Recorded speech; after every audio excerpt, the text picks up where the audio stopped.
ഞാൻ അയാളെ ചൂഷണം ചെയ്യാൻ വേണ്ടി ഉണ്ടാക്കിയ കഥയാണെന്നോ അല്ലെങ്കിൽ ഇപ്പൊ അയാള് പറഞ്ഞതുപോലെ സരിതയുടെ വേറൊരു വേർഷൻ ഇറങ്ങിയതാന്നൊക്കെ പറഞ്ഞിട്ടാണ് പറഞ്ഞിരിക്കുന്നത്. അപ്പം അങ്ങനെയാണെന്നൊന്നും ഇതുവരെ തെളിയിക്കപ്പെട്ടിട്ടുമില്ല. ഞാൻ പറഞ്ഞ സ്റ്റേറ്റ്മെന്റ്സ് ഒന്നും തള്ളിപ്പോയിട്ടുമില്ല. ഒരു ബസ്സിൽ ഇതുപോലെ തന്നെ മാസ്റ്റർബേഷൻ ചെയ്തിട്ട് ഒരു പയ്യൻ ആ പെൺകുട്ടിയെ എന്തൊക്കെയാണ് പറയുന്നത്. ആ കുട്ടിയുടെ കമന്റ് ബോക്സ് തുറക്കാൻ പറ്റുന്നുണ്ടോ? അയാളെ പുറത്തോട്ട് കൊണ്ടുവന്ന് പൂമാല ഇട്ടിട്ട്, അപ്പൊ പൂമാല ഇട്ട് ഇങ്ങനെയുള്ളവരെ പൂമാല ഇട്ട് സ്വീകരിക്കുന്ന ജനതയോട് എന്താണ് നമുക്കൊരു സുരക്ഷയും സന്തോഷവും ഒക്കെ പറയാനുള്ളത്? എന്ത് പറയാനാ നമ്മള്? അവർക്ക് നേരെ ഒരു ഇഷ്യൂ ഉണ്ടാവുമ്പോ അവരവിടെ പ്രതികരിച്ചു, അവരവിടെ എന്തെങ്കിലും കാണിച്ചു കൂട്ടുന്നു, അവര് പോകുന്നു, അതിന്റെ പോലീസ് വരുന്നു, ഇടപെടുന്നു. അങ്ങനത്തെ ഒരു രീതിയിൽ അത് പോയെങ്കിൽ അത് ഇങ്ങനെ ആവത്തില്ല. അതാണ് അതിന്റെ വ്യത്യാസം വരുന്നത്. അത് അവിടെ മേയർ ആയതുകൊണ്ടായിരിക്കാം മേ ബി അത് രാഷ്ട്രീയപരമായിട്ടുള്ള ചർച്ചകളിലേക്ക് പോയത്. വഴക്കുണ്ടായെങ്കിൽ എനിക്ക് പറയാൻ ഒരു അവസരം തന്നിരുന്നെങ്കിൽ കുഴപ്പമില്ലായിരുന്നു. ഇത് എനിക്ക് പറയാനും സംസാരിക്കാനൊന്നും പറ്റിയില്ല. അതിനു മുന്നേ വണ്ടി കയറി തിരിച്ചു കയറി പോയി ഈ പറഞ്ഞ ഡ്രൈവർ. പിന്നെ ഷോ കാണിച്ചത് പുള്ളിയാണെന്ന് വേണമെങ്കിൽ പറയാം. അല്ല, അത് പുള്ളി, എനിക്ക് എന്റെ കയ്യിൽ അതിനുള്ള വേറെ തെളിവുകളൊക്കെ ഉണ്ട്. നീ എന്തെങ്കിലും അറിഞ്ഞിട്ടാണോ ഇവരെ പറ്റി വീഡിയോ ചെയ്തത് എന്നൊക്കെ ചോദിക്കുന്നുണ്ടായിരുന്നു. അറിയത്തില്ല എന്ന് പറഞ്ഞു.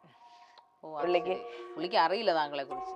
സിയോട് തിരിച്ചു ചോദിക്കുന്നുണ്ടായിരുന്നു, സാറിന് എന്നെ പറ്റി വല്ലതും അറിയുമെന്ന് ചോദിക്കുന്നുണ്ടായിരുന്നു. ഇനിയും അങ്ങനെ തന്നെയായിരിക്കും.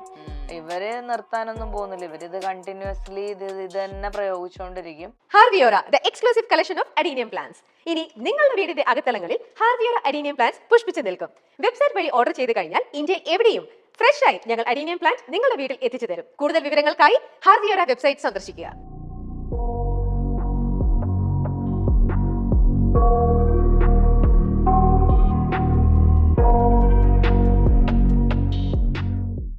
ചൂടൻ ചോദ്യങ്ങൾക്ക് കുറുക്കിക്കൊള്ളുന്ന ഉത്തരങ്ങളുമായി അവർ വരികയാണ് ഹോട്ട് സീറ്റിലേക്ക്. Milestone makers presents hot seat powered by ഹാർവിയോറ. ഇന്ന് നമ്മളോടൊപ്പം ഹോട്ട് സീറ്റിൽ Roshna and Roy. Welcome to the show. നമസ്കാരം. ഓക്കെ, വിവാദങ്ങളുടെ റാണി എന്ന് വേണമെങ്കിൽ ഇപ്പൊ വിളിക്കാം അല്ലേ? കാരണം പ്രശസ്തി അത്ര ഇഷ്ടമല്ല, നടി എന്ന് പറയണ്ട എന്നൊക്കെ പരാമർശങ്ങൾ ഉണ്ടായി. എന്നെ യുവനടി എന്ന് പരാമർശിക്കണ്ട, എന്റെ പേര് തന്നെ പറഞ്ഞ റോഷ്ന എന്ന് പറഞ്ഞ് തന്നെ എവിടെയും പരാമർശിക്കണം എന്ന് ധൈര്യപൂർവ്വം മീഡിയകളിൽ പറയുന്ന ഒരാളാണ്, വ്യക്തിയാണ്. ശരിക്കും ഈ ഇപ്പോ കുറെ കോൺട്രവേഴ്സിയാണ് ഇപ്പൊ റീസെന്റ് ആയിട്ട്. അതായത് എനിക്ക് തോന്നുന്നു ഒരു 3 മാസങ്ങൾക്ക് മുൻപ് തൊട്ടാണ് ശരിക്കും സെലിബ്രിറ്റി ആണ്. എന്നിരുന്നാലും ഇപ്പൊ കുറച്ച് ബ്രേക്ക് എടുത്തിട്ടുണ്ടല്ലേ സിനിമ? ഒരു വർഷത്തെ ഷോപ്പ് സ്റ്റാർട്ട് ചെയ്തതിന് ശേഷം ബ്രേക്ക് അല്ല, നമുക്ക് അങ്ങനെ ഓഫേഴ്സ് കുറവാണ് ബിസിനസ്സിലേക്ക്. അതായത് നമുക്ക് വരുമാനം എന്നുള്ള രീതിയിലാണല്ലോ നമ്മൾ എപ്പോഴും ഫോക്കസ് ചെയ്യുന്നത്. അപ്പൊ അതുകൊണ്ട് എനിക്ക് ഇഷ്ടം അങ്ങനെ എന്തെങ്കിലും ചെയ്യാനും ഒക്കെയാണ്. അപ്പൊ അതുകൊണ്ട് ഞാൻ അങ്ങനെ പോയി. വർക്ക് വന്നാൽ ചെയ്യില്ല എന്നുമില്ല. ഓക്കെ, അപ്പോ ഇതിന്റെ അതായത് ഈ സെലിബ്രിറ്റി എന്ന ആ ഒരു സ്റ്റാറ്റസിൽ നിന്ന് കുറച്ചൊന്ന് മാറി കഴിഞ്ഞപ്പോഴത്തേക്ക് അടുത്ത ഒരു കോൺട്രവേഴ്സിയിലേക്കാണ് താങ്കൾ വന്നു വീണത്. 3 മാസങ്ങൾക്ക് മുൻപ് യദു എന്ന KSRTC ഡ്രൈവറുടെ വിഷയം തൊട്ട് നിലത്ത് നിന്നിട്ടില്ല എന്ന് വേണമെങ്കിൽ പറയാം അല്ലേ? ഓക്കെ, അപ്പോൾ ദ ലേറ്റസ്റ്റ് ആയിട്ട് ഇപ്പോ നമ്മുടെ ഒരു വ്യക്തി, അതായത് ഒരു വ്ളോഗർ, പ്രശസ്തനായ ഒരു ചാനലിന്റെ ഓണറുമായിട്ടുള്ള അദ്ദേഹം താങ്കളെ അപകീർത്തിപ്പെടുന്ന തരത്തിൽ, എനിക്കൊന്നും അത് ഒരു ഇന്നലെ ഉണ്ടായ ഒരു സംഭവമല്ല. അത് എന്തായാലും ശരിക്കും പറഞ്ഞാൽ അതിന്റെ ഒരു പിന്നിലുള്ളത് സത്യം ജനങ്ങൾക്ക് അറിയണമെന്ന് ആഗ്രഹമുണ്ടല്ലോ. അല്ല, അതില് ആ വീഡിയോ കണ്ടന്റ് ഇപ്പം അവൈലബിൾ അല്ല, എല്ലാം പോയി. അതുകൊണ്ട് ഒരുപാട് പേര് ചെക്ക് ചെയ്തിട്ടൊന്നും കിട്ടിയിട്ടില്ല. വീഡിയോ ചെയ്യുന്നത് യദുവായിട്ടുള്ള വിഷയമായിട്ട് ബന്ധപ്പെട്ട് തന്നെയാണ്. ആ ഒരു കാര്യം നമ്മൾ പോസ്റ്റ് ചെയ്തതിന്റെ പിന്നാലെ തന്നെ പാർട്ടി ബേസിസിൽ അതിനെ ഭയങ്കരമായിട്ട് വളച്ചൊടിക്കുകയും പിന്നെ അതുപോലെ അത് ഭയങ്കര വൾഗറായിട്ടാണ് അതിന്റെ ഭാഷാശൈലി. അതാണ് ഏറ്റവും വലിയ പ്രശ്നം.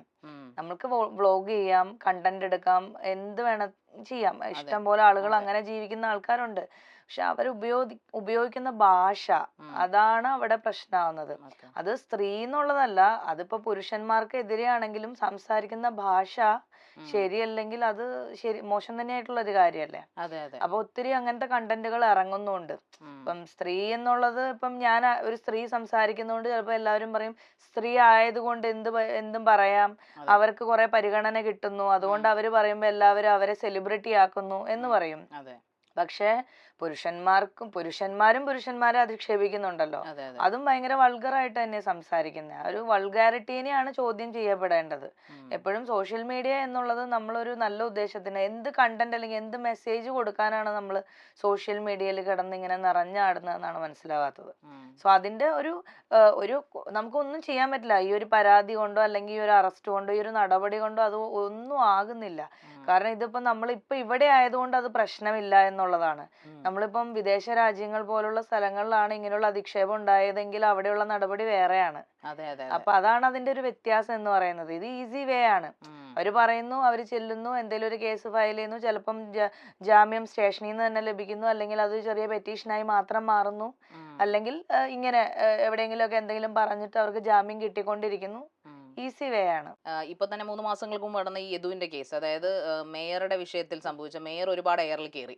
പക്ഷെ എനിക്ക് തോന്നുന്നു റോഷന അത് വെളിപ്പെടുത്തിയപ്പോഴാണ് മേയർ ഇച്ചിരി താഴ്ന്നതെന്ന് എനിക്ക് തോന്നുന്നു. കാരണം മേയർക്ക് എതിരെയാണ് ആൾക്കാർ പറഞ്ഞുകൊണ്ടിരുന്നത്. ഈ പറഞ്ഞ വ്യക്തി, ഈ യദു എന്ന് പറഞ്ഞ കൾപ്രിറ്റ്, അല്ലെങ്കിൽ നമുക്ക് കൾപ്രിറ്റ് എന്ന് വിളിക്കാൻ പറ്റുമെന്ന് അറിയില്ല, യദു എന്ന് പറഞ്ഞ ഈ തെറ്റ് ചെയ്ത വ്യക്തി തീർച്ചയായിട്ടും സത്യം എന്നായാലും പുറത്തു വരുമല്ലോ. അപ്പോൾ യദു എന്ന് പറഞ്ഞ വ്യക്തിയുടെ കുറിച്ച് താങ്കൾ ഒരു സ്ത്രീ എന്ന നിലയിൽ താങ്കൾക്കുണ്ടായ ഒരു അനുഭവം, താങ്കൾ അത് ഫേസ്ബുക്ക് പോസ്റ്റ് വിശദമായിട്ട് ഇടുകയും അത് ഈ ലോകത്തുള്ള ജനങ്ങൾ, കേരളീയർ കാണുകയും ചെയ്തപ്പോഴാണ് പുള്ളിക്കാരൻ ഇങ്ങനെ ഒരു മുഖമുണ്ടെന്ന് ആൾക്കാരെ തിരിച്ചറിയുന്നത്. അല്ല, അയാൾക്ക് അങ്ങനത്തെ ഒരു മുഖം ഉണ്ടെന്ന് അതിനേക്കാൾ മുന്നേ 2017 അയാൾക്കെതിരെ പെറ്റീഷൻസ് ഒക്കെ പോയിട്ടുണ്ട്. അയാളൊരു സ്ത്രീ, പക്ഷെ റോഷനക്കെതിരെ ഇങ്ങനെ വന്നപ്പോഴല്ലേ അതിനെ കുറിച്ച് അതൊക്കെ പുറത്തേക്ക് വന്നിരുന്നു, ഓൾറെഡി വന്നിരുന്നു. ഞാനത് അറിഞ്ഞിട്ടുണ്ടായിരുന്നില്ല. ഞാന് ഇദ്ദേഹത്തിന്റെ ഒരു ഫോട്ടോ ഐഡന്റിഫൈ ചെയ്തതിന് ശേഷമാണ് ഞാനത് എഴുതിയിട്ടത്. ഇപ്പോഴും ഞാൻ അതിൽ വേറൊരു കേസോ അല്ലെങ്കിൽ അങ്ങനെ, അത് ആ ഒരു ഫേസ്ബുക്ക് പോസ്റ്റിന് വേണ്ടി തന്നെയാണ് ചെയ്തിരിക്കുന്നത്. അതിൽ ഇനി വേറൊരു അത് സെലിബ്രേറ്റ് ചെയ്തതും ആഘോഷിച്ചതൊക്കെ മാധ്യമങ്ങളാണ്. നമ്മൾ പോസ്റ്റ് ആയിട്ടിട്ടുള്ളൂ. അത് കഴിഞ്ഞിട്ട് അയാളുടെ പുറകെ പോകാനോ അയാളെ ശല്യം ചെയ്യാനോ അല്ലെങ്കിൽ അങ്ങനെയുള്ള കാര്യങ്ങൾക്കൊന്നും ഞാൻ ശ്രമിച്ചിട്ടില്ല. അതിപ്പോഴും അങ്ങനെ തന്നെയാണ് എന്റെ സ്റ്റാൻഡ്. അതിനുവേണ്ടി അയാളുടെ പുറകെ പോവാന്നുള്ളതായിരുന്നില്ല എന്റെ മൈൻഡ്. എന്റെ മൈൻഡ് ഇത് അറിയപ്പെടണം, ഇയാള് തന്നെയാണ് അത് ചെയ്തതെന്നും ഇയാൾ ഇതിനു മുന്നും ഇങ്ങനത്തെ ഒരു സംഭവം ചെയ്തിട്ടുണ്ട്, നമ്മളോടൊക്കെ ഇങ്ങനെ തന്നെയാ ബിഹേവ് ചെയ്യുന്നതെന്നുള്ളതാണ് എനിക്ക് പറയാനുള്ളത്. മേയറുടെ വിഷയം എനിക്ക് അത്ര ഡീറ്റെയിൽ ആയിട്ട് ആ സമയത്ത് എനിക്ക് അറിയുന്നുണ്ടായിരുന്നില്ല. പിന്നീടാണ് ഇത് ഇത്ര വലിയൊരു പ്രശ്നമാണെന്നുള്ളത് നമ്മൾ മനസ്സിലാക്കണത്. പക്ഷെ നമുക്കൊരു ഇഷ്യൂ, ഇപ്പൊ ഒരു റോഡിലൊരു വിഷയം ഉണ്ടായ ഒരു കാര്യം മനസ്സിലാക്കി കഴിഞ്ഞാൽ അതിപ്പോ ആരെങ്കിലും ഒക്കെ ആയിട്ട് ഫേസ്ബുക്ക് പോസ്റ്റുകളിലുള്ള പല രീതിയിലുള്ള കാര്യങ്ങൾ നമ്മൾ വായിക്കുന്നുണ്ട്, ശരിയല്ലേ? സോ അങ്ങനെ ഒരു ഫേസ്ബുക്ക് പോസ്റ്റ് ഇടാൻ പാടില്ല എന്നോ നമുക്കുണ്ടായ ഒരു ഇൻസിഡന്റ് ഷെയർ ചെയ്യാൻ പാടില്ല എന്നോ ഒന്നുമില്ല. അതിനെ എടുത്ത് ആഘോഷിച്ചതും അതിനെ എടുത്ത് വലിയ രാഷ്ട്രീയപരമാക്കിയതും ഒക്കെ ആളുകളാണ്, ഞാനല്ല. ഞാനല്ല. അത് ഇപ്പൊ എന്റെ പോസ്റ്റിന്റെ അടിയിലാണെങ്കിലും ഐക്യം പറഞ്ഞിരിക്കുന്ന, അല്ലെങ്കിൽ ഐക്യം ഇതിനോട് ഞങ്ങൾക്ക് ഭയങ്കര സപ്പോർട്ടാണെന്ന് പറഞ്ഞിരിക്കുന്ന ആൾക്കാരും പാർട്ടിക്കാരാ. അങ്ങനെ എനിക്ക് വേണ്ട. അങ്ങനെ ഒരു പാർട്ടി ബലത്തിലൊന്നല്ല ഞാൻ ജീവിച്ചിരിക്കണം. അങ്ങനെ സപ്പോർട്ട് ചെയ്തിരുന്നോ ശരിക്കും? അല്ല, എനിക്ക് ആരെയും സപ്പോർട്ട് ചെയ്യേണ്ട ആവശ്യമില്ലല്ലോ. ഞാൻ എന്റെ കാര്യമല്ലേ പറഞ്ഞിട്ടുള്ളൂ. ഇപ്പം മേയറുടെ വിഷയത്തിൽ ഞാൻ ഇതുവരെ എവിടെയും ഒരു കണ്ടന്റിൽ പോലും ഞാൻ അവരെ പറ്റി ഒരു കാര്യം സംസാരിച്ചിട്ടില്ല. എവിടെയും നമ്മൾ അത് പരാമർശിച്ചിട്ടില്ല. നമുക്കുണ്ടായ ഇൻസിഡന്റ് മാത്രമാണ് നമ്മൾ സംസാരിച്ചിട്ടുള്ളൂ. അത് കഴിഞ്ഞിട്ട് അത് ക്ലബ് ചെയ്യിപ്പിക്കുന്നത് മാധ്യമങ്ങളാണ്. നമ്മൾ അതിനെ ഒരു യൂസ് ചെയ്തിട്ട് ചെയ്ത രീതിയിലാണ് അത് വന്നതെല്ലാം. പക്ഷെ എനിക്കത് രാഷ്ട്രീയപരമാക്കണം എന്ന് ഞാനത് വ്യക്തമായിട്ട് ആ പോസ്റ്റിന്റെ മുകളിൽ തന്നെ എഴുതി വെച്ചിട്ടുണ്ട്. കാരണം അത് മേയർ എന്ന സ്ഥാനത്ത് അവർ ഇരിക്കുന്നോണ്ടാ. അതല്ലാതിരുന്ന അവര് സാധാരണ ഒരു സ്ത്രീ ആയിരുന്നെങ്കിലോ അങ്ങനെ ചിന്തിക്കും. പക്ഷെ സാധാരണ ഒരു സ്ത്രീ സ്ത്രീയെങ്കിൽ എന്നല്ല, സാധാരണ ഒരു ഫാമിലി ഒരു സ്ഥലത്ത് പോയിട്ട് ഒരു സ്ഥലത്തേക്ക് പോകുന്നു, അവർക്ക് നേരെ ഒരു ഇഷ്യൂ ഉണ്ടാവുമ്പോ അവരവിടെ പ്രതികരിച്ചു, അവരവിടെ എന്തെങ്കിലും കാണിച്ചു കൂട്ടുന്നു, അവര് പോകുന്നു, അതിന്റെ പോലീസ് വരുന്നു, ഇടപെടുന്നു, അങ്ങനത്തെ ഒരു രീതിയിൽ അത് പോയെങ്കിൽ അത് ഇങ്ങനെ ആവത്തില്ല. അതാണ് അതിന്റെ വ്യത്യാസം വരുന്നത്. അത് അവിടെ മേയർ ആയതുകൊണ്ടായിരിക്കാം മേ ബി അത് രാഷ്ട്രീയപരമായിട്ടുള്ള ചർച്ചകളിലേക്ക് പോയത്. ആൻഡ് അത് അവർക്കും അവരുടേതായ രീതിയിൽ അവർ ഫേസ് ചെയ്യുന്നുണ്ടല്ലോ. അതെനിക്കറിയില്ല. ഞാൻ ഈ പറഞ്ഞ ഒരാളെയും എനിക്കൊരു ഒരാളുമായിട്ട് എനിക്കൊരു കണക്ഷനോ ഒരു ബന്ധമോ ഒന്നുമില്ല. നമ്മള് എന്താ പറയാ, വോട്ട് പോലും ഒരു കന്യോട്ട് ചെയ്തല്ലാതെ ഒരു പക്ഷെ പിന്നെ എങ്ങനെയാണ് താങ്കളുടെ ഈ മീഡിയകളിൽ മുഴുവനും താങ്കൾ മറ്റേ ഇടതുപക്ഷ അനുഭാവിയാണ്, അല്ലെങ്കിൽ ഇങ്ങനെ ഒരാളാണ്, അതുകൊണ്ടാണെന്നും പറഞ്ഞാണ് ടാഗ് ലൈൻ കൊടുത്തിട്ട് ഈ പറയപ്പെടുന്ന അറസ്റ്റ് ചെയ്യപ്പെട്ട് ഇപ്പോൾ ജാമ്യത്തിൽ ഇറങ്ങിയ മാധ്യമ പ്രവർത്തകൻ എന്ന് പറയുന്ന ഈ വ്യക്തി പോലും അങ്ങനെയാണല്ലോ താങ്കളെ അധിക്ഷേപിച്ചത്. കുറച്ച് ഭാഗങ്ങൾ ഞാൻ അത് കണ്ടില്ല വീഡിയോ, പക്ഷെ മറ്റു ചാനലിൽ നിന്ന് എനിക്ക് കിട്ടിയ കുറച്ച് ഇതാണ്, എന്താണെന്ന് നമ്മൾ അറിയണമല്ലോ അധിക്ഷേപിക്കുന്നത്. അതായത് ഞാൻ ഇടതുപക്ഷ അനുഭാവി അല്ല എന്ന് പറഞ്ഞു എന്നാണ് പറയുന്നത്.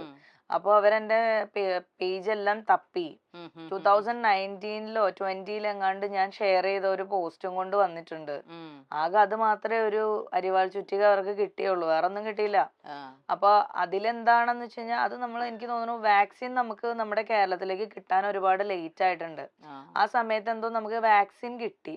നമുക്കറിയാം ഈ ഭരണം ഇടതുപക്ഷ ഭരണം നടക്കുമ്പോഴാണ് മോസ്റ്റ് ഓഫ് എല്ലാ ഇൻസിഡൻസും ഉണ്ടായിരിക്കുന്നത്. ഫ്ലഡ് ആയിക്കോട്ടെ, നിപ്പ, കൊറോണ, എല്ലാം. ഇപ്പൊ ഈ പറഞ്ഞ പ്രളയം വന്ന് അത് കഴിഞ്ഞിട്ട് ഇപ്പം ഉരുൾപൊട്ടല് എല്ലാം വന്നിരിക്കുന്ന ഈ ഒരു ഭരണകാലത്താണ്. സോ അവരെന്തെങ്കിലും ഇപ്പം എന്തെങ്കിലും ഇടപെടുമ്പോ അല്ലെങ്കിൽ എന്തെങ്കിലും നമുക്ക് ലഭ്യമാക്കി തരുമ്പോ അതിനൊരു പോസ്റ്റ് ഇടുക എന്നുള്ളത്, അത് ഞാനെന്തോ ആരോഗ്യ വകുപ്പിന് വേണ്ടിയിട്ടാണ് ഞാൻ എന്തോ ഇടത് എന്ന് പറഞ്ഞിട്ടിട്ട് ഒരു ഹാർട്ട് ഇട്ടിട്ടുണ്ട്. അത് മാത്രമേ ഞാൻ ചെയ്തിട്ടുള്ളൂ. അപ്പൊ അത് ഞാൻ ഇടതുകാരിയായി. ഞാൻ അതിൽ ഒരുപാട് എന്താ പറയാ, പല കണ്ടന്റുകളും നമ്മൾ ഷെയർ ചെയ്തിട്ടുണ്ട്. സുരേഷ് ഗോപി ഞാനൊരു ആന വിഷയമായിട്ടൊക്കെ ഭയങ്കര താല്പര്യമുള്ള ഒരു വ്യക്തിയാണ്. സോ അതുകൊണ്ട് സുരേഷ് ഗോപി സാർ ഇതുപോലെ പാർലമെന്റിൽ ഒരു ഇത് അവതരിപ്പിച്ചിട്ടുണ്ടായിരുന്നു, ആനകളെ കേരളത്തിലേക്ക് ഇനിയും കൊണ്ടുവരണം എന്നൊക്കെ പറഞ്ഞിട്ട്. നമുക്ക് ഇപ്പൊ അങ്ങനെ അവൈലബിൾ അല്ല, കൊണ്ടുവരാൻ പറ്റില്ല, ഭയങ്കര റെസ്ട്രിക്ഷൻസ് ഉണ്ടല്ലോ. അപ്പൊ അതിന്റെയൊക്കെ ഞാൻ ഷെയർ ചെയ്തിട്ടുണ്ട്. അപ്പൊ ഞാൻ BJP കാരിയാവോ? അല്ലെങ്കിൽ ഞാൻ അതാ പറഞ്ഞ, ഞാൻ രാഹുൽ ഗാന്ധിക്ക് വേണ്ടിയിട്ട് ഞാൻ സപ്പോർട്ട് ചെയ്തിട്ട് ഞാൻ പോസ്റ്റ് ഇട്ടിട്ടുണ്ട് എന്ന് വെച്ചിട്ട് ഞാൻ അപ്പം ഏത് പാർട്ടിയിലാന്ന് നിങ്ങൾക്ക് ആരാണ് ഇപ്പൊ പറയാൻ പറ്റത്? ഇപ്പം അപ്പൊ നമുക്ക് പറയണം, ഒരെണ്ണത്തിലാണെങ്കിൽ അതിൽ മാത്രം ഉറച്ചു നിൽക്കുന്ന ഒരാളായിരിക്കണം, അല്ലെങ്കിൽ അങ്ങനത്തെ കണ്ടന്റുകളായിരിക്കണം ഷെയർ ആക്കപ്പെടുന്നത്. അതല്ലാതെ ഇരിക്കുമ്പം അത് മാത്രം പൊക്കി പിടിച്ചുകൊണ്ട് വന്നിട്ട് ഇടതുപക്ഷം. ഇനി ഞാൻ ചോദിക്കട്ടെ, ഇടതുപക്ഷം ആയിക്കോട്ടെ, എന്താണ് നിങ്ങൾക്ക് പ്രശ്നം? അല്ലെങ്കിൽ ഇപ്പൊ ഞാൻ ഈ CPM-ന്റെ കൂടെ ആയിക്കോട്ടെ, അല്ലെങ്കിൽ കോൺഗ്രസ് പാർട്ടിയുടെ കൂടെ ആയിക്കോട്ടെ, അല്ലെങ്കിൽ BJP-കാരുടെ കൂടെ ആയിക്കോട്ടെ, എന്താണ് അതിൽ പ്രശ്നം? എന്താ? നിങ്ങൾക്ക് എല്ലാവർക്കും ഓരോരുതായ സ്വാതന്ത്ര്യം ഉണ്ട്, ഏത് ചൂസ് ചെയ്യണം എന്നുള്ളത് നമ്മുടെ വ്യക്തിപരമായിട്ടുള്ള തീരുമാനം, ഞാൻ എവിടെ നിൽക്കണം എന്നുള്ളതൊക്കെ. അപ്പൊ അതൊന്നും ചോദ്യം ചെയ്യേണ്ട യാതൊരു ആവശ്യമില്ല. ഇതിപ്പം ഞാൻ പാർട്ടി ഇല്ല എന്നുള്ളതാണ് എൻ്റെ ഒരു സ്റ്റേറ്റ്മെന്റ് പറയാനുള്ളത്. ഞാൻ പറഞ്ഞ ഒരു കാര്യത്തിന് പോലും ഇതുവരെ വേറൊരു പ്രശ്നം ഉണ്ടായിട്ടില്ല എനിക്ക്. ഇപ്പൊ ഞാൻ പറയുന്നു ഇന്ന പോലെ എനിക്കൊരു സംഭവം, എനിക്ക് ഒരു കാര്യം ഫേസ് ചെയ്യേണ്ട വന്നിട്ടുണ്ട്, ഞാൻ കൊടുത്ത തെളിവുകളൊന്നും തെളിവല്ലാതെ വന്നിട്ടില്ല. ഞാൻ പറഞ്ഞ ഒരു കാര്യം പോലും കുറ്റമാണെന്നോ, ഞാൻ അയാളെ ചൂഷണം ചെയ്യാൻ വേണ്ടി ഉണ്ടാക്കിയ കഥയാണെന്നോ, അല്ലെങ്കിൽ ഇപ്പൊ അയാള് പറഞ്ഞതുപോലെ സരിതയുടെ വേറൊരു വേർഷൻ ഇറങ്ങിയതാന്നൊക്കെ പറഞ്ഞിട്ടാണ് പറഞ്ഞിരിക്കുന്നത്. അപ്പം അങ്ങനെയാണെന്നൊന്നും ഇതുവരെ തെളിയിക്കപ്പെട്ടിട്ടുമില്ല. ഞാൻ പറഞ്ഞ സ്റ്റേറ്റ്മെന്റ്സ് ഒന്നും തള്ളിപ്പോയിട്ടുമില്ല. പിന്നെ എങ്ങനെയാണ് ഞാൻ കുറ്റക്കാരിയാവണത്? അപ്പൊ അതെടുത്ത് പിന്നെ വേറെ ആൾക്കാർ കണ്ടന്റ് ചെയ്തോട്ടെ, കുഴപ്പമില്ല. ഒരാളല്ല കണ്ടന്റ് ചെയ്തിരിക്കുന്നത്, ഒരുപാട് പേര് അത് കണ്ടന്റ് ആക്കിയിരുന്നു ആ സമയത്ത്. സോ ഒരാളല്ല കണ്ടന്റ് ചെയ്തത്. കണ്ടന്റ് ചെയ്യപ്പെടുന്നോണ്ട് എനിക്ക് കുഴപ്പമില്ല. ഞാൻ ട്രോളുകളും അല്ലെങ്കിൽ ഞാൻ കമന്റ്സ് ഒക്കെ ഞാൻ വായിക്കാറുണ്ട്. എത്ര വൾഗറായിട്ട് എഴുതിയതും ഞാൻ ഇപ്പോഴും ഡിലീറ്റ് ചെയ്തിട്ടില്ല, അവിടെ കിടക്കുന്നുണ്ട്, ഒന്നും കളഞ്ഞിട്ടില്ല. അതൊക്കെ ഞാൻ അങ്ങനെ ആ ഒരു രീതിയിലാണ് അതിനെ കണ്ടിട്ടുള്ളൂ. പക്ഷെ ഒരുപാട് നമ്മളൊരു ആവശ്യമില്ലാത്ത ഒരു കാര്യത്തിന് ക്രൂശിക്കപ്പെടേണ്ട ആവശ്യമില്ല എന്ന് എനിക്ക് തോന്നി. അതുകൊണ്ടാണ് ഞാൻ ഈ ഒരു പരാതിയായിട്ട് മുന്നോട്ട് പോയത്. ഇത് സത്യത്തിൽ എന്നാണ് ഈ പരാതി, ഈ സംഭവം നടക്കുന്ന കുറച്ച് നാളുകൾക്ക് മുമ്പാണ് ഈ പരാമർശങ്ങൾ ഉണ്ടാകുന്നത്. അപ്പോ അന്ന് തന്നെ പരാതി പോയോ, അത് ഇച്ചിരി വൈകി പോയെന്ന് തോന്നുന്നുണ്ടോ? ഇല്ല, ഞാൻ ജൂണിലാണ് പരാതി കൊടുത്തത്. മെയ് 1st 7th 5th ആ ഒരു ടൈമിലാണ് സംഭവം നടക്കുന്നത്. ആ ഒരു വീക്കിൽ ഫസ്റ്റ് വീക്കെൻഡിലാണ്, വീക്കെൻഡോട് കൂടിയാണ് പല അതായത് 4-നാണ് ഒരു ചാനലിൽ ഇത് വരുന്നത്. അത് കഴിഞ്ഞ് അയാളുടെ പേഴ്സണൽ ഐഡികളില്, അതായത് നമ്മുടെ ഇൻസ്റ്റാഗ്രാം, ഫേസ്ബുക്ക്, അങ്ങനെ അവരുടെ പേഴ്സണൽ ഐഡികളുണ്ടല്ലോ, അതൊരു 7th-നൊക്കെയാണ് അവരുടെ പേഴ്സണൽ ഐഡികളിലൊക്കെ ഈ ഒരു കണ്ടന്റ് വരുന്നത്. സോ ഞാൻ ഫാമിലിനെയൊക്കെ കൺവിൻസ് ആക്കണം, അവരൊന്നും ഈ പറഞ്ഞ പോലെ കേസുമായിട്ടോ ഇതായിട്ടൊന്നും ബന്ധപ്പെട്ട ആൾക്കാരല്ല. ആർക്കും അതിനോടൊരു താല്പര്യമില്ല. പ്രത്യേകിച്ച് ഞാൻ ഒരു സ്ത്രീ ആയതുകൊണ്ട് തന്നെ നമ്മളിങ്ങനെ ഒരു പ്രശ്നത്തിലേക്ക് വീണ്ടും പോകണോ? ഓൾറെഡി ആളുകളെല്ലാം ഇങ്ങനെ ട്രോളുന്നുണ്ട്, ഇനിയും ഒരു പ്രശ്നത്തിലേക്ക് പോകണോ എന്നുള്ള രീതിക്ക് ചോദിച്ചു. അപ്പൊ അവരെ കൺവിൻസ് ചെയ്യാനായിട്ട് ഞാൻ വെയിറ്റ് ചെയ്തു. ജൂൺ 1-ന് പരാതി കൊടുത്തു. ശരിക്കും പിന്നെ റോഷന പറയുന്നുണ്ട് ഈ യദുവിന്റെ കേസിൽ, യദുവിന്റെ കേസാണ് എല്ലാത്തിനും ഒരു ആധാരം എന്ന് പറയുന്നത്. അതിൽ തന്നെ ഒരു ഷോക്കിംഗ് ആയിട്ടുള്ള സ്റ്റേറ്റ്മെന്റ് റോഷന പറയുന്നുണ്ട്. ശരിക്കും പറഞ്ഞു കഴിഞ്ഞാൽ ഒരു ഗവൺമെന്റ് സർവീസിൽ ഇരിക്കുന്ന ഒരു ഡ്രൈവർ ഇറങ്ങി വന്ന് എന്റെ കാറിന്റെ ഫ്രണ്ടിൽ നിന്നുകൊണ്ടൊരു സ്ത്രീ ആണെന്നുള്ള പരിഗണന പോലും നൽകാതെ, അവിടെ മാത്രമാണ് സ്ത്രീ പരാമർശം താങ്കൾ നടത്തുന്നത്. ആ ധൈര്യം എവിടുന്ന് അയാൾക്ക് വന്നു എന്ന് ശരിക്കും പറഞ്ഞാൽ ഈ പറഞ്ഞ മാധ്യമപ്രവർത്തനം ആ ധൈര്യമാണ് എന്ന് ചിന്തിക്കുന്നുണ്ടോ ഇപ്പൊ കാണിച്ചത്? അല്ലെങ്കിൽ അന്ന് പറയാനുള്ള ആ ധൈര്യം ഉണ്ടായത് എവിടുന്നാണെന്ന് ചിന്തിച്ചിരുന്നോ? മീൻസ് എനിക്ക് അതായത് ഈ യദു എന്ന് പറയുന്ന വ്യക്തി താങ്കളുടെ മുമ്പിൽ വന്ന് നിന്ന് അധിക്ഷേപകരമായിട്ട് വളരെ മോശമായ രീതിയിൽ സംസാരിച്ചു. എന്നിട്ട് അദ്ദേഹം വണ്ടി എടുത്തോണ്ട് പോയി. ആ ധൈര്യം എവിടുന്നുണ്ടായിരുന്നു? കുറച്ച് നാൾ ഷോക്കായിരുന്നെന്ന് പറഞ്ഞു. പക്ഷെ തിരിച്ചൊന്നും പറയാൻ പറ്റില്ല. അതിന്റെ ഒരു ഫ്രസ്ട്രേഷൻ ആയിരുന്നു പറയുന്നുണ്ടായിരുന്നു. അതേ ഫ്രസ്ട്രേഷൻ തന്നെയാണോ ഈ പറയുന്ന വ്യക്തിക്കും താങ്കളോടുണ്ടായിരുന്നത്? ഇതൊരു മെയിൽ ഷോവനിസം ആണെന്ന് ചിന്തിച്ചിട്ടുണ്ട്? അതൊരു ആണിന്റെ അധികാരം അതാണോ ഈ പറഞ്ഞ ഇപ്പൊ അറസ്റ്റ് ചെയ്യപ്പെട്ട ഓക്കെ ആണിന്റെ അധികാരം എന്നല്ല, എനിക്ക് സ്ത്രീയായി പോയത് കൊണ്ട് അവൾക്ക് ഇന്നത് പറയണ്ട, അവൾ അല്ലെങ്കിൽ പ്രവർത്തിക്കണ്ട എന്ന ഒരു ചിന്താഗതി അല്ല, അങ്ങനെയല്ല എനിക്ക് തോന്നിയിരിക്കുന്നത്. ഇയാള് പറയുന്നത്, ഇയാള് കണ്ടന്റുകൾ മിക്കതും നമ്മൾ കണ്ടിട്ടുണ്ട്. ഇദ്ദേഹം ചെയ്ത എല്ലാ കണ്ടന്റുകളും നമ്മൾ കണ്ടിട്ടുണ്ട്. ഓൾമോസ്റ്റ് എനിക്ക് തോന്നുന്നു 2 വർഷത്തിനിടയ്ക്ക് ഞാൻ ആ വീഡിയോ എനിക്ക് പലരും അയച്ചു തന്നിട്ടും ഞാൻ കണ്ടില്ല. കാരണം എന്താ വെച്ചാൽ ഇത് കാണണ്ട, കാരണം എനിക്ക് ഇറിറ്റേറ്റഡ് ആവുന്നുള്ളത് കൊണ്ട് ഞാൻ കണ്ടില്ല. അത് കഴിഞ്ഞിട്ട് എൻ്റെ സ്ഥാപനത്തിൽ വന്ന എൻ്റെ ഒരു കസ്റ്റമറാണ് എന്നോട് ചോദിച്ചത്, മാമിന്റെ ഒരു വീഡിയോ ഞങ്ങൾ കണ്ടിരുന്നു, മാം അത് കണ്ടോന്ന് ചോദിച്ചു. അപ്പൊ ഞാൻ പറഞ്ഞു ഇല്ല, ഞാനത് കാണുന്നില്ല, എനിക്ക് താല്പര്യമില്ല എന്ന് പറഞ്ഞു. അല്ല, അത് നിങ്ങൾ കാണണം, അത് നിങ്ങൾ കണ്ടു കഴിയുമ്പോൾ നിങ്ങൾക്ക് അത് മനസ്സിലാവും, അത് നിങ്ങൾ എന്തായാലും കാണണം എന്ന് പറഞ്ഞു. അങ്ങനെയാണ് ഇത് ഇറങ്ങി കുറെ ദിവസം കഴിഞ്ഞിട്ടാണ് ഞാൻ ആ വീഡിയോ, എനിക്ക് തോന്നുന്നു 14th 15th ഒക്കെ ആയപ്പോഴാണ് ഞാനത് ഓപ്പൺ ചെയ്ത് നോക്കുന്നത് തന്നെ. അത് കണ്ടു കഴിഞ്ഞപ്പോ ഞാൻ അതിന്റെ താഴെയുള്ള പല പല വീഡിയോസ് എല്ലാം ഞാൻ കാണുന്നുണ്ട്. അറൗണ്ട് ഈ ഒരു 2 വർഷത്തിനുള്ളിൽ ആ ചാനൽ ചെയ്ത എല്ലാ വീഡിയോസും ഞാൻ കണ്ടിട്ടുണ്ടിരുന്നു. ഈ പറയുന്ന മേയറുടെ വിഷയം വന്നതിന് ശേഷം അതാണ് ശരിക്കും പറഞ്ഞ യദു എന്ന് പറഞ്ഞ വ്യക്തി ശ്രദ്ധിക്കപ്പെടാൻ തുടങ്ങുന്നത്. അപ്പൊ യദു എന്ന് പറഞ്ഞ വ്യക്തി ശ്രദ്ധിക്കപ്പെട്ടു. അയാൾ ഇങ്ങനെ ഒരു ഫാൾസ് ഇമേജ് കീപ്പ് ചെയ്തുകൊണ്ട് അയാള് കുറെ പ്രകടനങ്ങൾ നടത്തുന്നത് കൊണ്ട് തീർച്ചയായിട്ടും മോശം അനുഭവം ഉണ്ടായ ഒരാൾ സധൈര്യം അത് പോസ്റ്റ് ചെയ്തു എന്നാണ് ശരിക്കും പറഞ്ഞാൽ അതിനെ ഒന്ന് നമ്മൾ ഡിഫൈൻ ചെയ്യണം. അതില് വേറെ ഒന്നുമില്ല, കണ്ടന്റ് ഇതാണ്. നമുക്കിപ്പം അതിപ്പോ ആർക്കാണെങ്കിലും നോർമലി KSRTC പ്രൈവറ്റ് ബസ്സുകാരൊക്കെ ആയിട്ട് ചിലപ്പോൾ വഴക്കുണ്ടാവാറുണ്ട്, അല്ലെങ്കിൽ വേറെ ഏതെങ്കിലും വണ്ടിക്കാരൊക്കെ ആയിട്ട് നമ്മൾ അങ്ങോട്ടും ഇങ്ങോട്ടും അരസോ തട്ടോ ഒക്കെ ചെയ്യുമ്പോൾ വഴക്കുണ്ടാവാറുണ്ട്. പക്ഷെ ഇതങ്ങനെ വഴക്കുണ്ടായെങ്കിൽ എനിക്ക് പറയാൻ ഒരു അവസരം തന്നിരുന്നെങ്കിൽ കുഴപ്പമില്ലായിരുന്നു. ഇത് എനിക്ക് പറയാനും സംസാരിക്കാനും ഒന്നും പറ്റിയില്ല. അതിനു മുന്നേ വണ്ടി കയറി തിരിച്ചു കയറി പോയി ഈ പറഞ്ഞ ഡ്രൈവർ. പിന്നെ ഷോ കാണിച്ചത് പുള്ളിയാണെന്ന് വേണമെങ്കിൽ പറയാം. അല്ല, അത് പുള്ളി, എനിക്ക് എന്റെ കയ്യിൽ അതിനുള്ള വേറെ തെളിവുകളൊക്കെ ഉണ്ട്. അതൊക്കെ കൊടുത്തിരുന്നോ? ഇല്ല, കൊടുക്കുന്നില്ല. ഈ യദുവിന്റെ കാര്യത്തിൽ റോഷനയ്ക്ക് നീതി കിട്ടിയിരുന്നു? അല്ല, നീതി എന്നല്ല, അതിന്റെ തെളിവായിട്ടാണ് ഫസ്റ്റ് അവരുടെ ചാർട്ട് വന്നത്. അതായത് ഇദ്ദേഹം വണ്ടി ഓടിച്ചിട്ടില്ല എന്നാ പറഞ്ഞുകൊണ്ടിരുന്നത്. രാവിലെ മുതൽ 2-3 ചാനലുകളിൽ ഓൺ കോളിൽ നിന്ന് കഴിഞ്ഞപ്പം ഞാനും ഉണ്ടായിരുന്നു തത്സമയം. ആ സമയത്ത് ഇങ്ങനെ ചോദിച്ചപ്പോ പറയുന്നത് ആ ബസ് പോലും അറിയില്ല, ആ ബസ്സിന്റെ പിക്ചർ കാണിച്ചു കൊടുത്തിട്ട് അറിയില്ല, അതുപോലെ ഞാൻ ആ റൂട്ട് പോയിട്ടില്ല, അങ്ങനെ പല പല രീതിയിലാണ് സംസാരിക്കണേ. അപ്പൊ അതെനിക്ക് തെളിയിക്കണം എന്നുള്ളത് എന്റെ ആവശ്യമാണ്. കാരണം അല്ലെങ്കിൽ പിന്നെ ഞാൻ ഭയങ്കര കള്ളത്തരം പറഞ്ഞ പോലെയോ. അതുകൊണ്ട് ഞാൻ അതിന്റെ ഡേറ്റ് എടുത്തു കൊടുത്തു. എന്റെ ഡേറ്റ് എനിക്ക് അങ്ങനെ അറിയണ്ടായിരുന്നില്ല. എന്റെ ബ്രദറിന്റെ ഫോണിൽ നിന്നാണ് അതിന്റെ പിക്ചറും ഡീറ്റെയിൽസ് ഒക്കെ എനിക്ക് കിട്ടിയത്, ഡേറ്റ് കിട്ടിയതൊക്കെ. ഡേറ്റ് പിറ്റേ ദിവസം തന്നെ രാവിലെ കൊടുത്തു. ഞാൻ ക്ലിയർ ആയിട്ട് കാര്യങ്ങൾ ഞാൻ പറയുന്നത് കറക്റ്റായിട്ട് നമ്മൾ കാര്യങ്ങൾ അപ്ഡേറ്റ് ചെയ്യുന്നുണ്ട്. തലേ ദിവസം ഇദ്ദേഹം പറഞ്ഞു അവരുടെ ഫോട്ടോ, ബസ്സിന്റെ ഫോട്ടോ ഉണ്ടെങ്കിൽ അവരുടെ അതിന്റെ ഡേറ്റ് ഉണ്ടാവും, സമയം ഉണ്ടാവും, അത് വെച്ച് നോക്കി കഴിഞ്ഞാൽ ചാർട്ട് അറിയാൻ പറ്റും. അത് പിറ്റേ ദിവസം ആ ചാർട്ട് വന്നു. വൈകുന്നേരം ആയപ്പോഴത്തേനും വിജിലൻസിൽ നിന്ന് എനിക്ക് കോൾ വന്നു. അവർ മൊഴിയെടുത്തു, അതിന്റെ കാര്യങ്ങളൊക്കെ സംസാരിച്ചു കഴിഞ്ഞപ്പോ എനിക്ക് ചാർട്ട് വന്നു. ചാർട്ട് വന്നപ്പോ ഓട്ടോമാറ്റിക്കലി ഇയാളാണ് ഓടിച്ചതെന്നുള്ളത് അതിൽ വന്നില്ലേ. ആ ബസ് അതിലെ പോയിട്ടില്ല എന്ന് പറഞ്ഞു, അല്ലെങ്കിൽ ഞാൻ അത് ഓടിച്ചിട്ടില്ല എന്ന് പറഞ്ഞു, ഒക്കെ അതൊക്കെ തള്ളിപ്പോയില്ലേ. ഇനിയിപ്പോ അതിൽ സ്റ്റേറ്റ്മെന്റ് ഇനിയിപ്പോ പറയാനുള്ള അത് മാത്രം അല്ല വർത്താനം പറഞ്ഞതിന്റെ കാര്യം മാത്രമേ ഉള്ളൂ. അത് അയാൾ ഇറങ്ങി വന്ന് പറഞ്ഞാലും തെളിവില്ല. ഞാനും അയാൾ മാത്രമേ കണ്ടിട്ടുള്ളൂ. അയാൾ ഇറങ്ങി വന്ന് പറയുന്നു, പോന്നു. പിന്നെ അതിൽ കൂടുതൽ സംസാരങ്ങൾ വേറെ ഇപ്പൊ ആരോടെങ്കിലും ചോദിക്കുക ഈ ഇൻസിഡന്റ് നടന്നിട്ടുണ്ടോ എന്ന് നമുക്ക് ചോദിക്കാം. ആകെ ഇനി ഒരു ആളുള്ളത് കണ്ടക്ടറോട് സംസാരിച്ചിട്ടുണ്ട്. എന്താണ് അദ്ദേഹത്തിന്റെ നിലപാട്? അദ്ദേഹം മൊഴി കൊടുത്തിട്ടുണ്ടെന്ന് പറഞ്ഞു. അയാൾ കറക്റ്റായിട്ട് മൊഴിയും കൊടുത്തിട്ടുണ്ട്. അയാള് പറഞ്ഞതൊക്കെ എന്റെ കൈവശം ഉണ്ട് താനും. നാളെ ഒരു പ്രശ്നം വന്നാൽ അതിനൊരു തെളിവ് ആവശ്യം വന്നാൽ കൊടുക്കണമല്ലോ, അതിനു വേണ്ടി ഞാൻ വെച്ചിട്ടുണ്ട്. ഓക്കെ, അതേ ഉള്ളൂ. ഓക്കെ, ഈ പറയുന്ന ഈ യദുവിൽ നിന്ന് അല്ലെങ്കിൽ ഇങ്ങനെ ഒരു സംഭവം ഉണ്ടായതിനു ശേഷം എന്തെങ്കിലും ഭീഷണികൾ വരികയുണ്ടായത് ഈ മുന്നോട്ട് ഇറങ്ങിയത് കൊണ്ട്? ഭീഷണി കാര്യങ്ങളൊക്കെ ഇൻസ്റ്റാഗ്രാം മെസ്സഞ്ചറിലും അവിടെ ഇവിടെയൊക്കെ വന്നിട്ട് ഇങ്ങനെ അത് ചുമ്മാ പറയുന്നത് മാത്രമേ ഉള്ളൂ. ആർക്കും അങ്ങനെ നേരിട്ട് വരാനുള്ള ധൈര്യം ഒന്നും ഉണ്ടെന്ന് എനിക്ക് തോന്നുന്നില്ല. അങ്ങനെ ചെയ്യും ഇങ്ങനെ ചെയ്യും എന്നൊക്കെ ചുമ്മാ പറയുന്നതാണ്. അങ്ങനെ കമന്റ് ഇടാനും മെസ്സേജ് അയക്കാനൊക്കെ അവർക്ക് പറ്റുള്ളൂ, നേരിട്ട് വരാനൊന്നും പറ്റുമെന്ന് എനിക്ക് തോന്നുന്നില്ല.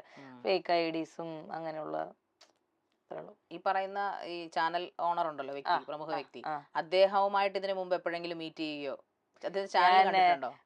നമ്മൾ ആദ്യമായിട്ടാണ് കേസിനും സ്റ്റേഷനിലൊക്കെ ഇങ്ങനെ കേറി ഇറങ്ങുന്നത്. ഈ ഒരു വിഷയം ആദ്യമായിട്ടാണ്. അപ്പൊ എനിക്ക് അറിയില്ലായിരുന്നു. ഈ പറഞ്ഞ പോലെ എന്റെ അടുത്ത് പറഞ്ഞു ഐഡന്റിഫിക്കേഷന് വരണം എന്ന് പറഞ്ഞിരുന്നു. നിർബന്ധമില്ല, നമുക്ക് പ്രതിയെ കാണണം എന്നുണ്ടെങ്കിൽ വരാം എന്ന് പറഞ്ഞു. അപ്പൊ എനിക്ക് എന്താന്ന് വെച്ചാ എനിക്ക് കാണണമെന്നുണ്ട്, കാരണം നമ്മള് നേരിട്ട് കണ്ടിട്ടില്ല. അപ്പൊ ഞാൻ ഇത്രയും കാര്യമായിട്ട് ചാനലിലൂടെ പറഞ്ഞ ഒരാളെ എന്തായാലും കാണണം എന്നുണ്ട്. അപ്പൊ ഞാൻ പറഞ്ഞു, സാറ് അല്ല, റോഷന ഇനി എന്തെങ്കിലും സംസാരിക്കുന്നുണ്ടെങ്കിൽ വരണ്ട, ഞങ്ങൾ ഫോട്ടോ എടുത്ത് തരാം, വൈകാരികമായി ഒന്നും സംസാരിക്കാൻ പാടില്ല എന്ന് തന്നെ പറഞ്ഞു. അപ്പൊ താങ്കൾക്ക് ഇമോഷൻ പാടില്ല, ഒന്നും പാടില്ല. ഇനി എന്തെങ്കിലും സംസാരിച്ചാൽ തന്നെ സ്റ്റേഷനിൽ വെച്ചിട്ട് പുള്ളിയെ എന്തെങ്കിലും പറഞ്ഞു എന്നൊക്കെ പറഞ്ഞിട്ട് അടുത്ത കേസായിട്ട് പുള്ളി വരും. അപ്പൊ അത് പിന്നെ വീഡിയോ ഫുൾ ക്യാമറാസ് ഉള്ളല്ലേ നമ്മൾ സ്റ്റേഷനിലൊക്കെ. അപ്പം എന്താ സംസാരിച്ചെന്ന് വരത്തില്ല, പക്ഷെ അതും പറഞ്ഞിട്ട് അതിന്റെ കണ്ടന്റ് എടുത്തിട്ട് പിന്നെ പ്രശ്നമാക്കും, ഉപദ്രവിക്കാൻ ശ്രമിച്ചു, അല്ലെങ്കിൽ വാക്കുകൊണ്ട് ബുദ്ധിമുട്ടിച്ചു എന്നൊക്കെ ഉള്ള രീതിക്കൊക്കെ ചിലപ്പോ പറയും. അപ്പൊ അതുകൊണ്ട് ഒന്നും പറയരുതെന്ന് പറഞ്ഞു. അപ്പൊ വൈകാരികമായി ഒന്നും സംസാരിച്ചില്ല. ഞാൻ അയാളെ കാണുന്നത് ആദ്യമായിട്ടാണ്, ഐഡന്റിഫിക്കേഷന് ചെന്നിട്ടാണ് കാണുന്നത്. അവിടെ ചെന്നു, അപ്പൊ പുള്ളി ഇങ്ങനെ എഴുന്നേറ്റു, വളരെ ഭവ്യതയോടെ എഴുന്നേറ്റു. ഞാൻ ചിരിച്ചു, അദ്ദേഹം തിരിച്ച് ചിരിച്ചു. ഞാൻ ഒരു വാക്ക് പോലും സംസാരിച്ചില്ല. CI സാർ എന്തൊക്കെയോ ചോദിക്കുന്നുണ്ടായിരുന്നു. സാർ ചോദിക്കുന്നുണ്ടായിരുന്നു, നിനക്ക് ഇവരെ പറ്റി വല്ലതും അറിയാമോ, നീ എന്തെങ്കിലും അറിഞ്ഞിട്ടാണോ ഇവരെ പറ്റി വീഡിയോ ചെയ്തത് എന്നൊക്കെ ചോദിക്കുന്നുണ്ടായിരുന്നു. അറിയത്തില്ല എന്ന് പറഞ്ഞു. പുള്ളിക്ക് അറിയില്ല താങ്കളെ കുറിച്ച്, ഒന്നും അറിയില്ല, മാധ്യമപ്രവർത്തനം ഒന്നും പഠിക്കാതാണ്, ഒന്നും അറിയത്തില്ല. അപ്പം CIയോട് തിരിച്ചു ചോദിക്കുന്നുണ്ടായിരുന്നു, സാറിന് എന്നെ പറ്റി വല്ലതും അറിയുമെന്ന് ചോദിക്കുന്നുണ്ടായിരുന്നു. അപ്പൊ അങ്ങനെയൊക്കെയാണ് പുള്ളിയുടെ മൈൻഡിൽ പുള്ളി എന്തോ ആണെന്നുള്ളൊരു ധാരണയുണ്ട്. എന്നെ പറ്റി സാറിന് വല്ലതും അറിയാവോ എന്നുള്ള രീതിയിലുള്ള ചോദ്യമൊക്കെ ഉണ്ടായിരുന്നു. അത് കഴിഞ്ഞ് കഴിഞ്ഞപ്പോ നിന്നെ പറ്റി അറിയാനായിട്ട് എന്താണ്, ഞാൻ നിന്നെ പറ്റി പഠിക്കാൻ നിന്റെ 2 വീഡിയോ ഇരുന്ന് കണ്ടാൽ മതി, നിന്റെ സംസ്കാരവും പാരമ്പര്യമൊക്കെ അതിലുണ്ടെന്ന് പറഞ്ഞു സാറ്. ഓക്കെ, അപ്പൊ നല്ലൊരു പോലീസ് ഉദ്യോഗസ്ഥനായിരുന്നു. അതെ. ഈ കേസ് കൊടുക്കുമ്പോ എന്തെങ്കിലും പ്രഷർ ഭാഗത്തുനിന്ന് ഉണ്ടായിരുന്നോ, മറ്റ് പോലീസ് ഉദ്യോഗസ്ഥരുടെ ഭാഗത്തുനിന്ന്? അല്ലെങ്കിൽ ഇല്ല, കേസ് കൊടുക്കുമ്പോ എനിക്ക് അങ്ങനെ ബുദ്ധിമുട്ടൊന്നും ഉണ്ടായിട്ടില്ല. നമ്മൾ കേസ് കൊടുത്തത് കമ്മീഷണർക്ക് മുൻപാകെയാണ്. കമ്മീഷണർ സാറ് നേരിട്ട് പോയി മീറ്റ് ചെയ്തു. ഞാൻ അപ്പൊ എന്നോട് പറഞ്ഞു, നിങ്ങളുടെ സ്റ്റേഷൻ പരിധിയിൽ കൊടുത്താൽ മതി, ഇവിടെ തരണം എന്നില്ല, അവിടെ കൊടുത്തോളൂ, എന്തെങ്കിലും തരത്തിലുള്ള ബുദ്ധിമുട്ടുണ്ടെങ്കിൽ അറിയിച്ചാൽ മതി എന്ന് പറഞ്ഞു. കേസ് ഇങ്ങനെ ഡിലേ ആയിരുന്നു, കുറച്ച് കാലതാമസം വന്നിരുന്നു. പക്ഷെ എന്നാലും അത് ലാസ്റ്റ് മൊമെന്റിൽ അത് റെഡി ആയി. നമ്മൾ പക്ഷെ ഇടയ്ക്ക് ഫോളോ അപ്പ് ചെയ്യുന്നുണ്ടായിരുന്നു എന്തായി എന്നൊക്കെ അറിയാൻ. അപ്പൊ ആദ്യം ഈ ലൊക്കേഷൻ ഇഷ്യൂസ് ഉണ്ടായിരുന്നു, കാരണം എൻ്റെ വീട് ആലുവ സൈഡിലാണ്, പിന്നെ ഞാൻ അഡ്രസ്സ് വെച്ചിരിക്കുന്നത് എൻ്റെ ഷോപ്പിന്റെ അഡ്രസ്സ് വെച്ചിട്ടാണ്. അപ്പൊ 2 വരുമ്പം അത് അവർക്ക് ആദ്യം ബുദ്ധിമുട്ടാന്ന് പറഞ്ഞു. പിന്നെ ആലുവയിലേക്ക് അത് ആക്കേണ്ട വന്നു. പിന്നെ ആലുവയിൽ നിന്ന് പിന്നെ അവിടുത്തെ സാറ് പറഞ്ഞു, കുഴപ്പമില്ല നമുക്ക്, കാരണം ഞാൻ രാവിലെ ഇവിടേക്ക് വരുന്നതാ, എന്തെങ്കിലും ഒരു ആവശ്യത്തിന് വിളിപ്പിച്ചാൽ എനിക്ക് ഇവിടെയാണ് സൗകര്യം, അവിടേക്ക് എനിക്ക് ബുദ്ധിമുട്ടാന്ന് പറഞ്ഞിട്ട് അങ്ങനെ പാലാരിവട്ടത്തേക്ക് എടുക്കുക. പക്ഷെ എനിക്ക് പാലാരിവട്ടത്ത് കൊണ്ടുപോകുന്നത് എല്ലാ പോലീസുകാരും നമ്മളായിട്ട് നന്നായിട്ട് കോപ്പറേറ്റീവ് ആയിട്ടാണ് നിന്നത്. അപ്പം ഈവൻ കമ്മീഷൻ അടക്കം എന്തെങ്കിലും ഒരു കാര്യത്തിന് നമ്മൾ വിളിച്ചാൽ അപ്പം തന്നെ സംസാരിക്കും, എല്ലാം കൊണ്ടും ഭയങ്കര പോസിറ്റീവ് ആയിരുന്നേ. എനിക്ക് പക്ഷെ ഇത് റിമാൻഡ് ചെയ്തിട്ട് പിന്നെ നോൺ ബെയിലബിൾ ആയിരുന്ന ഒരു സാധനത്തിന് പെട്ടെന്നൊരു ബെയില് കൊടുത്തതിന്റെ ഒരു ബുദ്ധിമുട്ടുണ്ടായിട്ടുണ്ട്. അത് ഒന്നും മനസ്സിലാക്കാതെയാണോ കൊടുത്തതെന്നുള്ളൊരു ഇതുണ്ട്. പിന്നെ ഞാൻ ചോദിച്ചിരുന്നു, ഒബ്ജക്ഷൻ പറയാൻ നമുക്ക് കൂടെ വരണോ, നമുക്ക് കൂടെ ചെല്ലാം. അപ്പോ അതൊന്നും വേണ്ട എന്നുള്ള രീതിയിൽ സ്റ്റേഷനിൽ നിന്ന് പറഞ്ഞുകൊണ്ട് എനിക്ക് അതിന് പറ്റിയില്ല. അല്ലെങ്കിൽ എനിക്ക് ഒരു ഒബ്ജക്ഷൻ പറയാനെങ്കിലും പോയി, എനിക്ക് അതിനെപ്പറ്റി ഒരു ധാരണയില്ലല്ലോ. നമ്മളിപ്പം നമ്മുടെ വക്കീലായിട്ടോ അല്ലെങ്കിൽ കുടുംബ വക്കീലൊക്കെ ആയിട്ടോ സംസാരിച്ചിട്ടൊക്കെയാണ് അതിന്റെ കാര്യങ്ങൾ ഡിസ്കസ് ചെയ്തിട്ടാണ് മുന്നോട്ട് പോയിക്കൊണ്ടിരിക്കുന്നത്. അപ്പം എനിക്ക് അതിനെപ്പറ്റി വലിയ ധാരണയില്ല. പിന്നെ ഞാൻ ഒറ്റയ്ക്കാണ് ഐഡന്റിഫിക്കേഷൻ ഒക്കെ ചെന്നത്. ആ സമയത്ത് പെട്ടെന്ന് പിടിക്കുമെന്ന് എനിക്കറിയില്ലല്ലോ. ഞാൻ എന്റെ ഒഫീഷ്യൽ കാര്യങ്ങളായിട്ട് എന്റെ ഷോപ്പിൽ ഇരിക്കുമായിരുന്നു. അപ്പോഴാണ് പെട്ടെന്ന് വിളിച്ചിട്ട് ഇങ്ങനെ അറസ്റ്റ് ചെയ്തിട്ടുണ്ട്, വരണം എന്ന് പറയുന്നത്. നമ്മളൊന്നിനും അങ്ങോട്ട് പ്രിപ്പയറും ആയില്ല, പെട്ടെന്ന് പോയി കാണണ്ട്. 3 മാസമായിട്ട് ശരിക്കും ഇതിന്റെ പുറകെ തന്നെ ഫോളോ അപ്പ് ചെയ്യുന്നു. രഹസ്യമൊഴികളൊക്കെ ഭയങ്കര 149 തവണയൊക്കെ രഹസ്യം, അതൊക്കെ സത്യമാണോ? 164 ആണ്, 164. അതിനെ അങ്ങനെയാ പറയുന്നത്, 164 ചാർജ് ചെയ്തിട്ടുണ്ടെന്ന് പറയും. അപ്പം അത് രഹസ്യമൊഴി ഞാൻ സിനിമയിലൊക്കെയാണ് കോടതിയൊക്കെ കാണുന്നത്. അപ്പം നമ്മള് രഹസ്യമൊഴി ആരും ഇല്ലാതെ നമ്മള് സ്ത്രീ ആയിരിക്കും ജഡ്ജ്, അവരുടെ അടുത്ത് പോയി നമ്മള് എവിടെ നോക്കിയൊന്നും പറയാൻ പാടില്ല. നമ്മൾ നേരെ കാര്യങ്ങളെല്ലാം ധരിപ്പിക്കണം, എല്ലാം എഴുതിയെടുക്കും, കംപ്ലീറ്റ് അവരെ എഴുതിയെടുക്കും. സോ 3-4 പേജ് അവരെ എഴുതിയെടുത്ത് അത് 164 കഴിഞ്ഞാൽ നെക്സ്റ്റ് പ്രൊസീജിയർ എന്ന് പറഞ്ഞു കഴിഞ്ഞാൽ ഇതിന്റെ എന്താന്ന് വെച്ചാൽ അടുത്ത നിയമ നടപടികളിലേക്കാണ് പോകേണ്ടത്. പക്ഷെ അതിന് പിന്നെ ഒരു 1 month ഗ്യാപ്പ് വന്നു. അപ്പൊ അങ്ങനെ കുറച്ച് ഡിലേ വന്നെങ്കിലും നമ്മൾ എല്ലാവരെയും വിളിച്ചുകൊണ്ട് തന്നെ ഇരിക്കുന്നുണ്ടായിരുന്നു. സാറേ എന്തെങ്കിലും രീതിയിൽ അതൊന്ന് അപ്ഡേറ്റ് ചെയ്യണേ കാര്യങ്ങൾ എന്നൊക്കെ പറഞ്ഞ് അങ്ങനെ അത് ഇതായി പോയി. ഓക്കെ. ഇത് പക്ഷെ ഭയങ്കര സീക്രട്ടീവ് ആയിരുന്നു അത്, കാരണം വളരെ സീക്രട്ട്, കാരണം പുള്ളിക്ക് ഒരു സൂചന പോലും കിട്ടിയിട്ടില്ല എന്ന് തോന്നുന്നു, അല്ലെങ്കിൽ പുള്ളി എന്തെങ്കിലും ചെയ്യുമായിരുന്നിരിക്കാം ചിലപ്പോ രക്ഷപ്പെടാനൊക്കെ ആയിട്ട്. കാരണം 3 മാസമായിട്ട് ഇങ്ങനൊരു കേസിൽ താങ്കൾ ഇപ്പൊ പറയുന്ന പോലെ ഞാനൊരു സാധാരണക്കാരിയാണ്, ഒരു സെലിബ്രിറ്റി ഇമേജ് വെച്ചിട്ടല്ല, അതുകൊണ്ട് തന്നെ അതൊരു പ്രയോജനപ്പെട്ടല്ലേ, ആ സെലിബ്രിറ്റി ഇമേജ് മാറി ഒരു സാധാരണക്കാരിലേക്ക് വന്നത് ഈ കേസ് ഇച്ചിരി വിജയിക്കാൻ. ഇത് ആദ്യം ഈ പറഞ്ഞ പോലെ സ്റ്റേഷൻസ് ഇങ്ങനെ മാറ്റിക്കൊണ്ടിരുന്നപ്പോ എനിക്ക് ടെൻഷനായിരുന്നു, മേ ബി ഇവരറിയോന്നുള്ളത്. ആൻഡ് രണ്ടാമത്തെ കാര്യം എന്ന് വെച്ച് കഴിഞ്ഞാൽ ഫസ്റ്റ് കേസ് SC/ST കാസ്റ്റിന്റെ ഒരു കേസ് ഉണ്ടായിരുന്നു. ആ ഒരു അധിക്ഷേപ കേസിൽ ഇതുപോലെ തന്നെ അതായത് പോലീസുകാർ നടപടി എടുക്കണത് വൈകി കഴിഞ്ഞപ്പോ അവർ ഓട്ടോമാറ്റിക്കലി അത് പബ്ലിക് ആക്കി. അപ്പൊ എന്താന്ന് വെച്ചാൽ ആള് ഒളിവിൽ പോയി. ഒളിവിൽ പോയിട്ട് പിന്നെ വന്ന് സറണ്ടർ ആയി 22 ദിവസം, 1 മാസത്തിനടുത്ത് ജയിലില് കിടക്കേണ്ട വന്നു. അത് പക്ഷെ SC/ST കാസ്റ്റിലുള്ള പെൺകുട്ടിയായിരുന്നു. പക്ഷെ നമുക്ക് SC/ST കാസ്റ്റുകാർക്ക് മാത്രം ജീവിച്ചാൽ പോരല്ലോ, ബാക്കിയുള്ള പെൺകുട്ടികൾക്കും ജീവിക്കണം. അവർക്ക് പുള്ളി ഇതുപോലെ ഒരു മറ്റേ ഹൃദ്രോഗ കേസും പറഞ്ഞിട്ടാണ് എന്തൊക്കെയോ എടുത്തത്. അത് ഇനിയും അങ്ങനെ തന്നെയായിരിക്കും. ഇവര് നിർത്താനൊന്നും പോകുന്നില്ല, ഇവരിത് കണ്ടിന്യൂസ്ലി ഇത് തന്നെ പ്രയോഗിച്ചുകൊണ്ടിരിക്കും. അപ്പൊ ഈ സൈബർ ബുള്ളിങ് അത് നമ്മൾ ഇനിയും അത് തുടർന്നുകൊണ്ടേയിരിക്കുമല്ലോ, അതിലൊരു സംശയമില്ലാത്ത കാര്യമാണ്. കാരണം ആർക്കെതിരെ ഒരു സ്ത്രീ, അതൊരു സാധാരണക്കാരിയോ യുവനടിയോ ആരും ആയിക്കോട്ടെ, ഇപ്പോൾ ഒരാൾ ചെയ്ത് അയാളെ വീര പുരുഷനായിട്ട് വാഴ്ത്തപ്പെടുന്ന സമയത്ത് നമ്മളെതിരായിട്ട് ഒരു വർത്തമാനം ഇട്ടുപോയി, അതിന്റെ പേരിലാണ് താങ്കൾ ഇത്രയും നാളുകൾ ഇങ്ങനെ കഷ്ടപ്പാട് അനുഭവിച്ചത്. അത് മറ്റുള്ളവർക്ക് എത്രമാത്രം മനസ്സിലാവുമെന്ന് നമുക്കറിയില്ല. അവനവന്റെ ഷൂസിൽ ഒരാളുടെ ഷൂസ് മറ്റൊരാളിട്ട് നോക്കിയാൽ അതിന്റെ വേദന എന്താണെന്ന് അറിയാൻ സാധിക്കത്തുള്ളൂ. അപ്പോൾ ഇതുപോലെ ഇനിയും ഒരുപാട് ഇപ്പൊ പുറത്തറിയപ്പെടാം, താങ്കൾ നേരത്തെ സൂചിപ്പിച്ച പോലെ പുറത്ത് വരാത്ത കുറെ കേസുകളും കാര്യങ്ങളും അല്ലെങ്കിൽ അങ്ങനെയുള്ള ആൾക്കാർ സൈഡിൽ കൂടെ നടന്നു പോകുന്നുണ്ട്. ഈ സൈബർ ബുള്ളിങ് അനുഭവിച്ചിട്ടും ഇതുപോലെ മുന്നോട്ട് അത് ഇനി അവരോട് എന്താണ് താങ്കൾക്ക് പറയാനുള്ളത്? ഈ സൈബർ ബുള്ളിങ് അനുഭവിക്കുന്ന അല്ലെങ്കിൽ ഇങ്ങനെ ഒരു ഡ്രസ്സ് ഇട്ട് കാണിച്ചതിന്റെ പേരിൽ, അല്ലെങ്കിൽ ഒരു ഇഷ്ടമുള്ളത് കൊണ്ട് ഒന്ന് കാണിച്ചു പോയതിന്റെ പേരിൽ, അല്ലെങ്കിൽ ഒന്ന് വർത്തമാനം പറഞ്ഞതിന്റെ പേരിൽ, അല്ലെങ്കിൽ ഒരു പ്രമുഖ നടനോ നടിയോ അല്ലെങ്കിൽ പ്രമുഖരായ ആരെങ്കിലും എതിർത്തൊന്ന് സംസാരിച്ചതിന്റെ ഒരു കമന്റ് ഇട്ടതിന്റെ പേരിൽ സ്ത്രീകൾ, പ്രത്യേകിച്ചും സ്ത്രീകൾ അനുഭവിക്കുന്ന കുറെ വിഷമങ്ങളുണ്ട്. അതായത് നമ്മൾ സ്വാതന്ത്ര്യം കിട്ടിയ ഒരു രാജ്യത്താണ് ജീവിക്കുന്നതെങ്കിൽ പോലും അവരുടെ കൈകളും നാക്കുകളും ഞങ്ങൾ പറയുന്നത് നിങ്ങൾ പറഞ്ഞാൽ മതി, ഞങ്ങൾ ഇവിടെ വരയ്ക്കും എന്നൊരു, അല്ലെങ്കിൽ ഈ പറയുന്ന പോലെ സധൈര്യം വന്ന് എല്ലാ ചീത്തയും കേട്ട് അതൊക്കെ തുഴഞ്ഞു മാറ്റി നമ്മൾ അതിൽ എല്ലാവർക്കും അത് പറ്റുമോ എന്ന് അറിഞ്ഞുകൂടാ. എങ്കിലും അവരോട് എന്താണ് പറയാൻ? ശരിക്കും എനിക്ക് അവരോടല്ല പറയാനുള്ളത്, എനിക്ക് ഈ നിയമം അല്ലെങ്കിൽ നിയമവ്യവസ്ഥിതികൾ കുറച്ചും കൂടി സ്ട്രോങ് ആവണം എന്ന് എനിക്ക് തോന്നിയിട്ടുണ്ട് ഇവിടെ. കാരണം നമുക്ക് എന്തും പറയാം എന്നുള്ളൊരു രീതിയിലേക്ക് ആയിക്കഴിഞ്ഞു. നമ്മുടെ എല്ലാ നമുക്കൊരു സോഷ്യൽ മീഡിയയിൽ നമുക്കൊരു അക്കൗണ്ട് ഉണ്ട്, അത് ഏത് രീതിയിലും നമുക്ക് യൂസ് ചെയ്യാം. നമ്മളിപ്പോ ഒരു നല്ല ഡ്രസ്സ് ഇടുന്നു, അല്ലെങ്കിൽ നമുക്ക് കംഫർട്ടബിൾ ആയ ഒരു ഡ്രസ്സ് ഇടുന്നു, അത് മറ്റുള്ളവര് നാട്ടിൽ കൂടെ നടക്കുന്നവരൊക്കെ ക്വസ്റ്റ്യൻ ചെയ്യുക, അതിന് കുറെ വൃത്തികെട്ട കമന്റ്സ് ഇടുക, അതിലെന്തും പറയാം എന്നുള്ളൊരു സംഭവത്തിലേക്കൊക്കെ മാറിക്കഴിഞ്ഞു. നമുക്ക് അതിനൊരു ലിമിറ്റേഷൻ ഒന്നും ചെയ്യാൻ പറ്റുന്നില്ല. അപ്പൊ അതൊന്ന് എന്തെങ്കിലും സ്ട്രോങ് ആയിട്ടുള്ളൊരു നിയമം വരണം, അങ്ങനെ നിയമങ്ങൾ കുറച്ചും കൂടി ശക്തമാകണം എന്ന് തോന്നിയിട്ടുണ്ട്. പെൺകുട്ടികളോട് വളരെ അരോചകമായി തോന്നുന്ന കാര്യങ്ങൾ തുറന്നു പറയാൻ മടിക്കരുതെന്നാ പറയാനുള്ളൂ. കാരണം പക്ഷെ നമുക്കും അത് പറഞ്ഞിട്ടും കാര്യമില്ല. ഞാനൊരു എക്സാമ്പിൾ പറയുകയാണെങ്കിൽ, ഇപ്പം ഒരു ബസ്സിൽ ഇതുപോലെ തന്നെ മാസ്റ്റർബേഷൻ ചെയ്തിട്ട് ഒരു പയ്യൻ ആ പെൺകുട്ടിയെ എന്തൊക്കെയാണ് പറയുന്നത്, ആ കുട്ടിയുടെ കമന്റ് ബോക്സ് തുറക്കാൻ പറ്റുന്നുണ്ടോ? ഞാൻ സംഭവം എനിക്ക് അറിയാമായിരുന്നു, പക്ഷെ ഒരു തിയേറ്ററിൽ നിന്ന് എന്തോ ഇറങ്ങി വരുന്നതിന്റെ ഒരു വീഡിയോന്റെ അടിയിൽ വന്നിരിക്കുന്ന കമന്റ്സ്, അപ്പൊ ഈ KSRTC എന്ന് വരുമ്പോ ഞാൻ എന്റെ ആള് മാറിപ്പോയി ഇവർക്ക്. ഞാൻ അങ്ങനെയാണ് ആലോചിച്ചത്.